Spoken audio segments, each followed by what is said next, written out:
Rezim ini bekerja untuk oligarki, untuk orang kaya, super kaya. Mereka kaya berkali-kali lipat karena mereka berhasil membeli, mengatur kebijakan negara, begitu katanya. Dilihat dari latar belakangnya, sangat wajar kalau pemerintah saat ini dinilai telah berpelukan begitu mesra dengan oligarki karena ia menjadi produknya. Penggantinya bisa jadi lebih buruk karena kelompok oligarki sudah hampir pasti telah menyiapkan putra mahkota. Kolaborasi antara kartel politik di partai bergandengan tangan dengan oligarki pengusaha akan menghasilkan presiden boneka selanjutnya.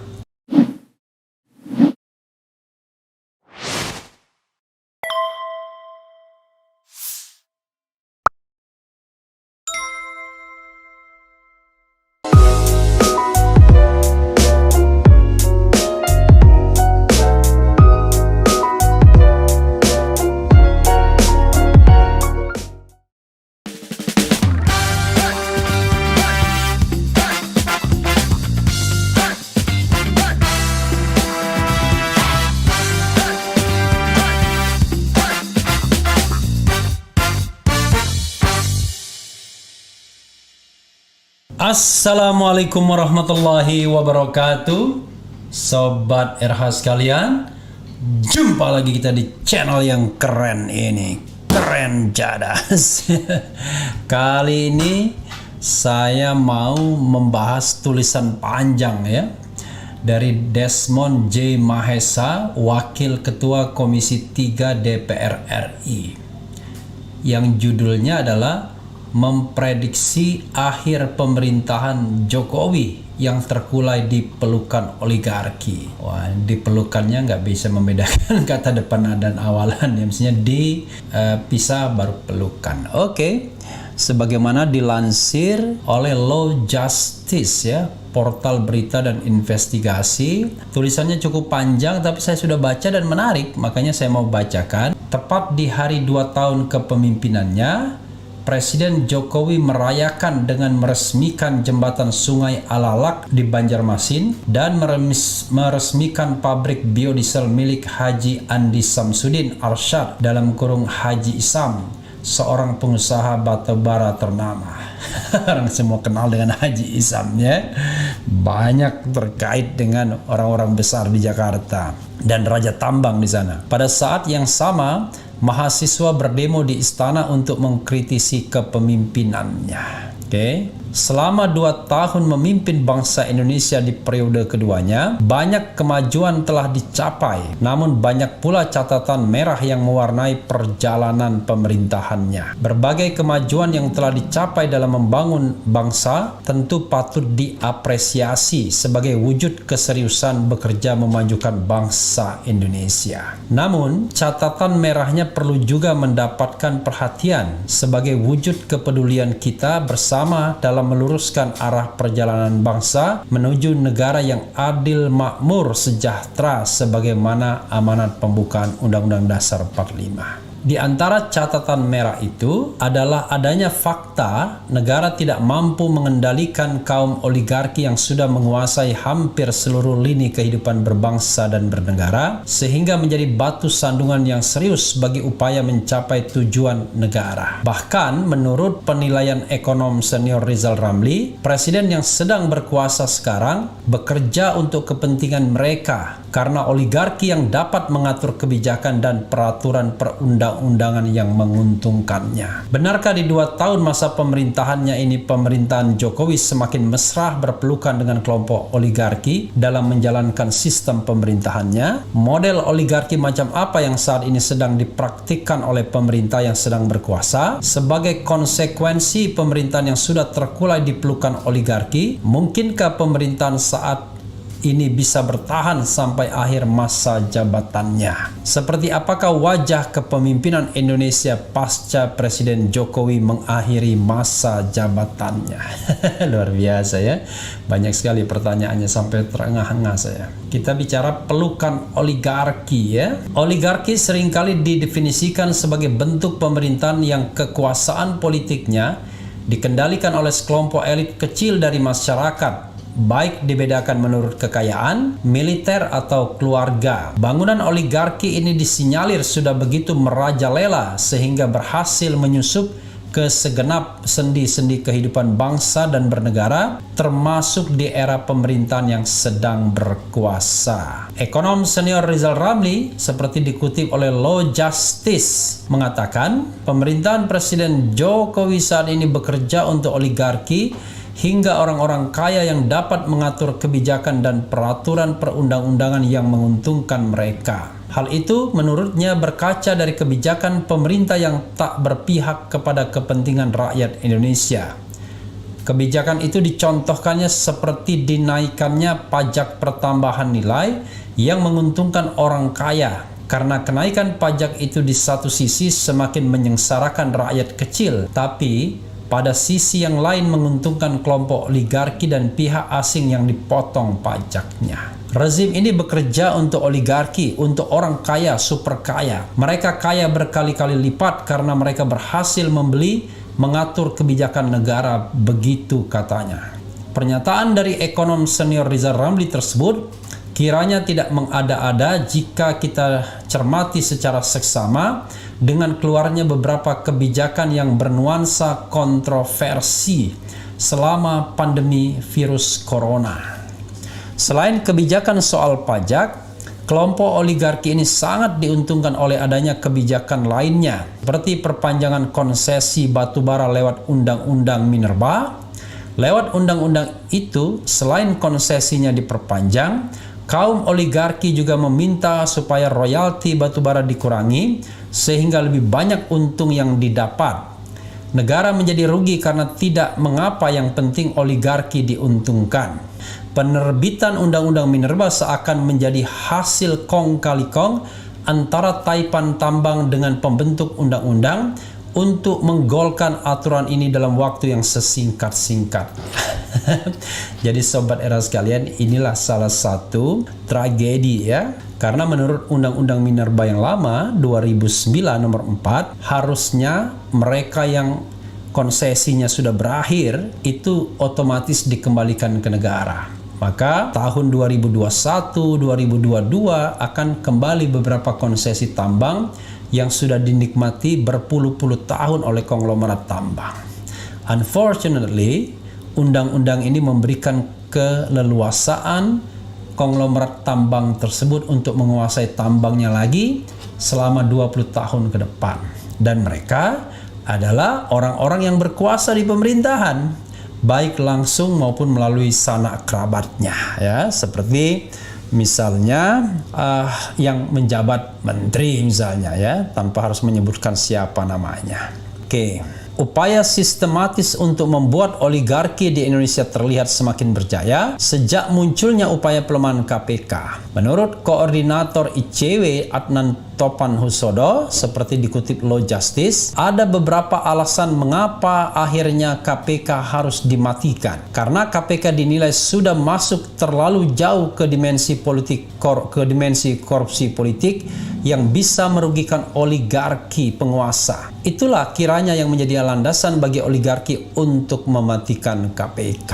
Ya, jadi kematian KPK itu memang direstui banyak orang, terutama oligarki kekuasaan di seputar istana, ya, termasuk di parlemen tentunya. Upaya sistematis tersebut makin menampakkan jati dirinya setelah disahkannya Undang-Undang Omnibus Law Cipta Kerja. Menurut Direktur LBH Jakarta Arif Maulana, Omnibus Law hanya untuk kepentingan oligarki atau kepentingan pemerintah yang dijalankan oleh beberapa elit, sebab kata dia, aturan itu lebih banyak memihak pada investor. Konsep hukum yang menggabungkan jadi satu, hapus revisi pasal yang dinilai menghambat investasi. Tegas dan jelas ini untuk kepentingan oligarki, kata Arif di kantor LBH Jakarta. Praktik oligarki yang berkembang saat ini sebenarnya sudah tumbuh sejak lama. Awalnya dengan tumbangnya pemerintah Orba, menyusul dicanangkannya pemilu secara langsung, diharapkan akan mengikis keberadaan oligarki yang sudah mengakar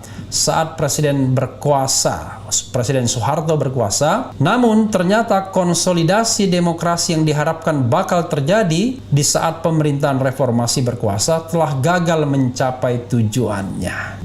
Gagalnya konsolidasi demokrasi pasca runtuhnya rezim otoritarianisme Soeharto membawa implikasi negatif bagi iklim demokrasi di Indonesia. Kebanyakan masyarakat terjebak pada euforia reformasi yang membuat mereka lupa bahwa runtuhnya Orba tidak disertai melenyapnya kekuatan oligarki yang sudah bercokol 32 tahun lamanya. Jadi sobat era sekalian, aktor berubah tapi oligarki remains. Itu yang kadang-kadang kita tidak sadari, bahwa reformasi hanya mengubah atau mengganti elit, hanya ada sirkulasi elit tapi oligarkinya remains ya. Justru kekuatan oligarki yang semula bersenggama dengan rezim Soeharto, luar biasa bersenggama, mampu kembali mengonsolidasi diri, beradaptasi dengan rezim reformasi yang jauh lebih menguntungkannya. Kenyataan bahwa Indonesia pasca tumbangnya Orba kembali dikuasai oleh para oligark yang telah berkuasa sebelumnya. Saat ini kalau kita amati, kebanyakan penguasa yang kini menempati posisi strategis di berbagai institusi publik hingga parpol, rata-rata adalah petarung lama.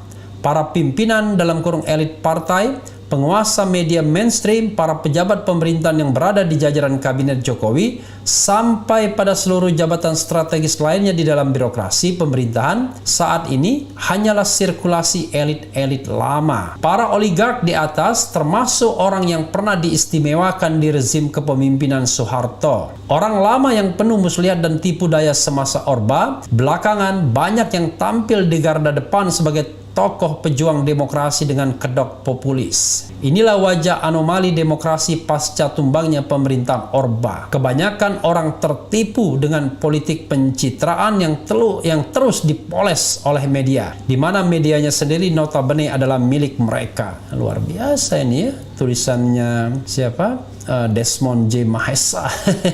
Karena Desmond juga ini orang dekat dengan para konglomerat ya, pernah menjadi salah seorang lawyer dari konglomerat yang terkenal di Indonesia ya.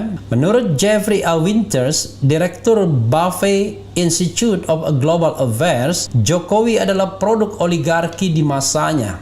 Kemenangan luar biasa populer Jokowi atas gubernur petahana terjadi berkat dukungan dari kalangan mahasiswa hingga asosiasi ibu rumah tangga yang mendorongnya menuju kemenangan. Jadi tahun 2012 ini ya.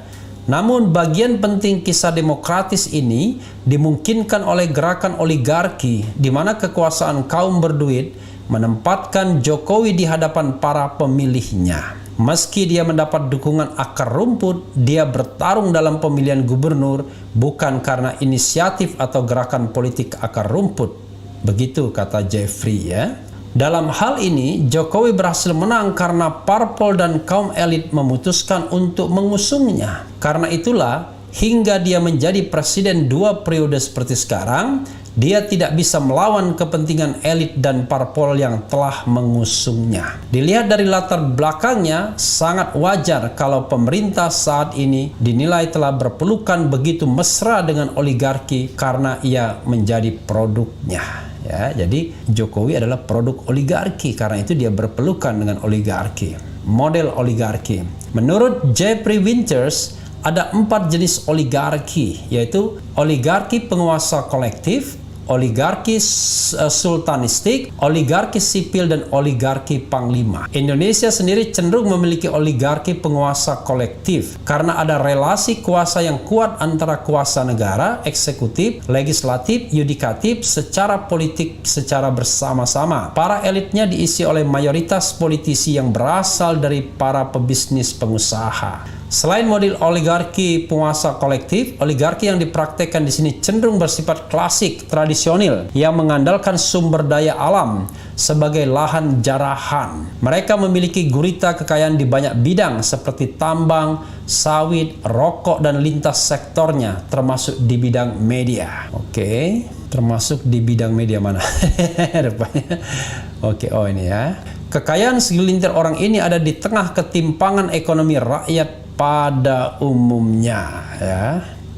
Wakil Ketua Komisi Pemberantasan Korupsi Lili Pintauli Siregar, wah ini yang bermasalah ya, dalam diskusi bertajuk SDA Hancur Korupsi Subur, pernah menyampaikan beberapa hal mengenai isu korupsi SDA. Ia mengatakan data KPK menunjukkan ada ketimpangan parah dalam penguasaan SDA di Indonesia. Dalam hal penguasaan kebun sawit, misalnya 10 perusahaan menguasai lebih dari 2,5 juta hektar luasnya. Sedangkan 2,1 juta pekebun sawit memiliki 4,7 juta hektar sisanya. Luar biasa ya. 10 perusahaan 2,5 juta hektar, tapi 2,1 juta pekebun hanya memiliki 4,7 juta hektar sisanya. Ketimpangan juga terlihat dalam penguasaan hutan. Lebih dari 40 juta hektar hutan dimiliki perusahaan, sementara 1,7 juta yang dimiliki masyarakat biasa. Sektor SDA ini merupakan hal penting yang menjadi sumber pendapatan kelompok oligarki dalam menjalankan bisnisnya. Ini berkaitan dengan isu agraria, lingkungan hidup, penataan ruang, kehutanan, pertambangan, pertanian dan perkebunan, pertambangan dan energi, serta kelautan dan perikanan termasuk di dalamnya. Lili menjelaskan sektor SDA adalah pendukung ekonomi Indonesia. Sektor SDA memberikan kontribusi sekitar 10,89%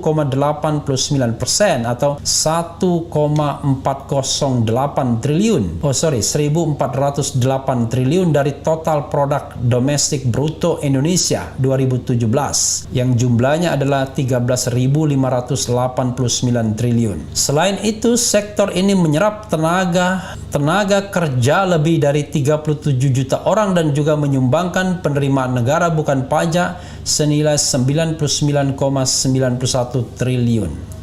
Menurut Koordinator Jaringan Advokasi Tambang Jatam Merah Johansa, oligarki seperti ini hanya menguntungkan kelompok lingkaran penguasa. Para regulator di sektor kekuasaan adalah pelaku usaha yang tentu saja membuat peraturan hanya untuk menguntungkan kelompok elitnya, bukan dari masyarakat kecil dan menengah seperti yang selama ini dicitrakan.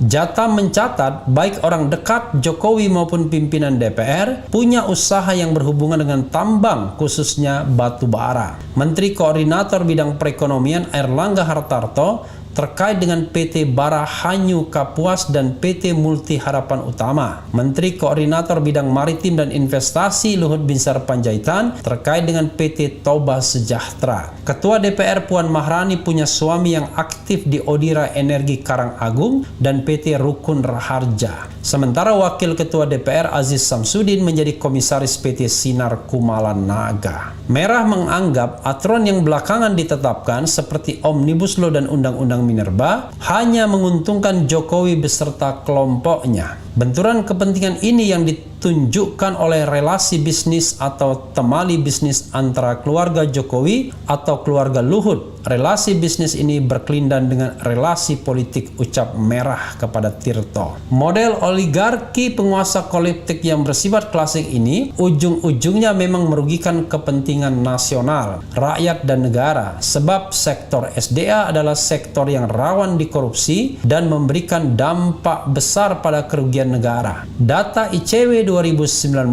menunjukkan dari 4 kasus korupsi pertambangan sepanjang tahun itu, negara mengalami kerugian 5,9 triliun rupiah. Sementara sampai Mei 2020, KPK tengah menangani 27 kasus korupsi di sektor SDA. Model oligarki penguasa kolektif yang bersifat klasik ini sangat berbeda dengan model oligarki penguasa kolektif yang bersifat modern, seperti yang terjadi di negara maju yang lebih menjual branding produk yang mendunia. Mereka berkolaborasi untuk menghasilkan produk unggulan yang menjadi konsumsi masyarakat dunia hingga tidak merugikan rakyatnya, ya.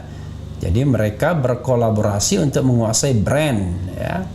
Dengan model penerapan oligarki penguasa kolektif klasik seperti yang terjadi di Indonesia, negara ini tetap akan menjadi pangsa pasar bagi negara maju, sementara kekayaan alamnya dinikmati oleh investor mancanegara yang berkolaborasi dengan elit lokal sebagai mitranya. Itu namanya ekonomi komprador, ya. Jadi elit-elit di sini bekerja sama dengan elit global untuk mengeruk kekayaan SDA, dan kekayaan tersebut dinikmati oleh elit global dan sebagian dinikmati oleh elit lokal. Tetapi negara secara umum rugi jadinya ya.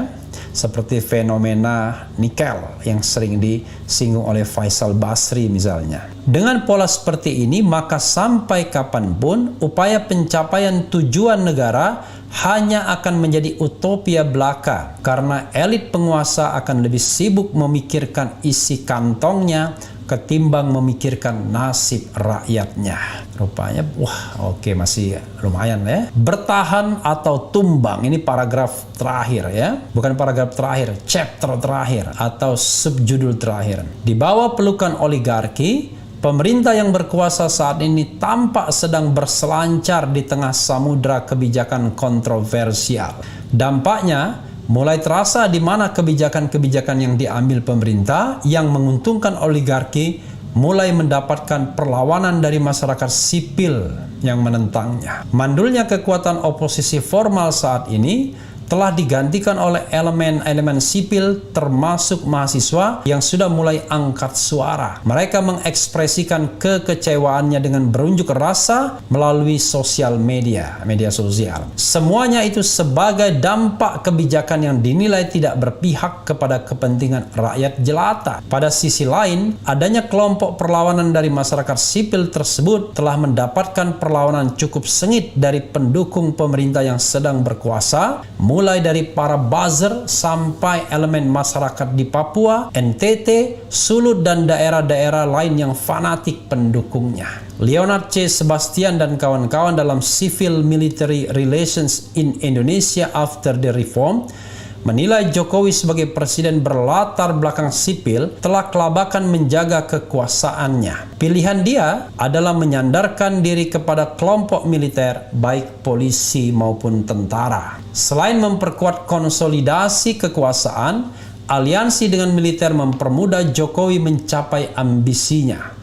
Jokowi memastikan mendapat dukungan nasional dari seluruh daerah militer Indonesia yang bisa dijadikan perpanjangan tangan pemerintah memastikan jalannya kebijakan pusat di daerah-daerah terpencil, tulis Sebastian dan kawan-kawan. Upaya untuk mempertahankan kekuasaan bagi pemerintah yang sedang berkuasa memang bisa dilakukan dengan berbagai cara. Pada era Soekarno, Soeharto, hingga Gus Dur, mereka mempunyai cara untuk bertahan di kursinya di tengah kontroversi kebijakan yang diambil. Mereka juga mempunyai pendukung fanatik yang siap berkorban untuk membela pemimpin yang didukungnya. Tapi, semuanya itu bisa menjadi tidak ada gunanya manakala arus besar muncul untuk perubahan bersama. Karena para pemimpin yang awalnya dianggap sangat kuat dan tak tergoyahkan, ternyata bisa juga tumbang sebelum akhir masa jabatannya. Kita berharap pemerintah yang berkuasa sekarang, dengan segala kelebihan dan kekurangannya, tetap bisa bertahan sampai akhir periode jabatan. Meskipun ia disebut-sebut sebagai penguasa produk oligarki dan bekerja untuk mereka. Karena bisa jadi jika pemerintah tumbang sebelum berakhir masa jabatannya, keadaan tidak bakal lebih baik dari sebelumnya. Penggantinya bisa jadi lebih buruk karena kelompok oligarki sudah hampir pasti telah menyiapkan putra mahkota. Kolaborasi antara kartel politik di partai bergandengan tangan dengan oligarki pengusaha akan menghasilkan presiden boneka selanjutnya. Rasanya bangsa ini masih akan panjang jalannya untuk lepas dari jerat oligarki yang sudah merangsek ke dalam sendi-sendi kehidupan bangsa. Harapan untuk adanya perubahan melalui momen pemilu rasanya juga masih menjadi kendala dengan getolnya kelompok oligarki untuk mempengaruhi prosesnya. Penetapan presidensial threshold maupun parliamentary threshold sepertinya diarahkan ke sana agar kelompok oligarki bisa membatasi peluang orang baik untuk menjadi pemimpin Indonesia ke depannya. Kini, di antara calon pemimpin bangsa yang sudah mengemuka, kita berharap ada sosok yang benar-benar bisa mengemban amanah rakyat Indonesia. Sosok yang benar-benar berjuang untuk kepentingan bangsa dan negara dan bukan bekerja untuk kepentingan oligarki sebagai penopangnya. Sosok ini bisa jadi akan sulit ditemukan, bahkan mungkin tidak ada karena hampir semua elit calon pemimpin bangsa yang beredar saat ini tidak lepas dari pengaruh kelompok oligarki yang sudah demikian menggurita. Tetapi di antara pilihan yang tidak ideal tersebut, tentu ada yang lebih mendingan. Apakah Anda mempunyai pandangan siapa mereka? Ya, Sobat Era sekalian ya, panjang juga ya, sengaja saya bacakan karena saya menganggap, wah luar biasa juga Desmond J. Mahesa menulis ini ya. Karena citra Desmond kan sebelumnya adalah seperti bagian dari oligarki juga ya, membela seorang konglomerat ya ketika di era awal-awal pemerintahan Gus Dur kan begitu, menjadi lawyernya ya, tetapi ya barangkali pengalaman beberapa periode menggelisahkannya mungkin sehingga berbicara mengenai ini. Dan yang berbicara ini adalah anggota DPR dari Partai Gerindra yang notabene sekarang bergabung dengan kekuasaan. Tapi memang beberapa orang Gerindra bersikap sangat kritis terhadap kekuasaan, seperti Fadlizon ya, kemudian Romo yang dari Sumatera Utara ya, Romo Syafi'i, kemudian ini sangat komprehensif dalam tulisan yang panjang mengenai oligarki dan secara tegas mengatakan soal tadi ada kata-kata pemimpin atau presiden boneka selanjutnya ya. Jadi Sobat Era sekalian, seperti yang dikatakan Rocky Gerung, memang dilema kita adalah ketika kita menunggu sebuah kalender ketatanegaraan yang ajak, yaitu pemilihan presiden di 2024, maka pada tahun itu oligarki sudah beternak politisi baru. Mereka pasti sudah punya putra mahkota yang akan dijagokan dalam kontestasi pilpres yang mahal. Itulah sebabnya kemudian perjuangan masyarakat sipil ya harusnya dengan membongkar presidensial threshold. Desmond Mahesa setuju. Cuman masalahnya sebagai anggota DPR, dia harus suarakan itu. Tidak hanya dalam tulisan yang panjang seperti ini yang belum tentu didengarkan atau dibaca orang, ya, tetapi dalam sebuah short statement yang bisa dipahami. Misalnya ada inisiasi dari beberapa anggota DPR mengumpulkan tanda tangan untuk minta dihapuskannya presidensial threshold misalnya. Jadi mereka berhimpun, jangan ngomong sendiri-sendiri. Kalau ngomong sendiri-sendiri dampaknya tidak terlalu signifikan nantinya. Karena kita tahu bahwa presidensial threshold itu adalah alat oligarki untuk mengontrol calon presiden dan wakil presiden ya. Ya, saudara sekalian, coba kita bacakan ya. Oke, coba kita bacakan 1-2 komentar ya. Oke, dari belakang ya. Kalau nggak ada teknologi dan modal investasi Cina di NKRI, terus bangun pakai apa dong Indonesia? Pakai jasa Rizik Anis buat tukang ngaduk semen, ya malah kembali ke zaman onta dong. Waduh, ini saudara Muktasim ini berpikirnya terlalu sempit ya, karena selalu banyak ya alternatif untuk membangun kalau kita tidak mengandalkan oligarki bisnis dan kekuasaan. Tapi kalau kita mengandalkan oligarki, memang para oligark itu adalah akan mencari dana-dana internasional. Padahal yang harus kita bangun harusnya ekonomi rakyat. Nah, susahnya ekonomi rakyat itu selalu dikaitkan dengan pembangunan-pembangunan yang megah. Padahal ekonomi rakyat itu adalah bagaimana menciptakan sebuah piramida ekonomi di mana rakyat itu betul-betul bisa bergerak ya, menjadi pelaku-pelaku ekonomi yang akhirnya menopang struktur negara secara lebih kuat dan lebih tahan. Jadi bukan ekonomi yang hanya dikuasai oleh segelintir orang yang kalau segelintir orang itu goyang maka goyanglah perekonomian. Nah, ini adalah perekonomian, menurut saya perekonomian balon. Jadi ditiup gede tapi sesungguhnya dia tidak memiliki dasar yang kuat. Jadi kalau ekonomi kerakyatan yang dibangun, wah dasarnya kuat. Memang kita tidak terlihat mewah, barangkali tidak ada pabrik-pabrik besar terlebih dulu, tapi yang jelas masyarakat jauh lebih sustainable, lebih tahan untuk menghadapi perubahan-perubahan ya. Sudah terbukti ketika menghadapi masa yang sulit seperti krisis ekonomi tahun 97-98, yang paling bisa bertahan adalah kelompok menengah kecil, menengah ke bawah, karena mereka bisa survive ya. Jadi pelaku-pelaku ekonomi, bukan orang yang tidak bekerja, tapi pelaku-pelaku ekonomi menengah ke bawah, karena mereka bisa survive dengan adjustment yang jauh lebih lincah dibandingkan bisnis-bisnis usaha besar yang mengandalkan proteksi dari negara. Kira-kira begitu ya. Jokowi bukan pemikir bangsa tapi perusak bangsa demi pencitraan. Allahu Akbar, nggak tahu saya ya. Sah, lengkap sudah, legitimasi, runtuh abis. Kemudian Horas, Medan sukses terus channelnya ya Bang. Amin ya Rabbal Alamin. Oke, Ulum Saputro ya. Aku merasakan presiden dari era Pak Soeharto, Pak Jokowi presiden terbaik Indonesia.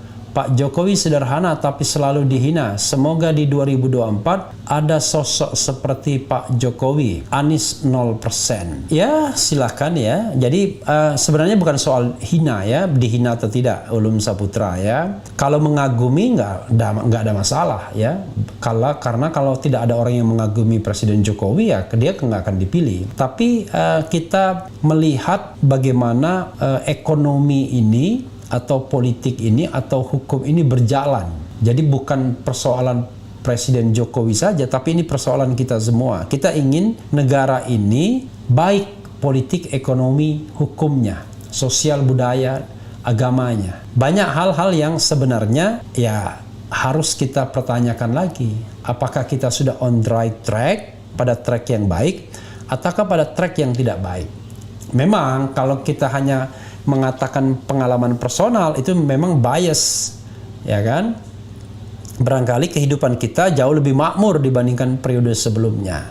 Tapi kan kita harus berempati terhadap kondisi negara ini secara umum ya.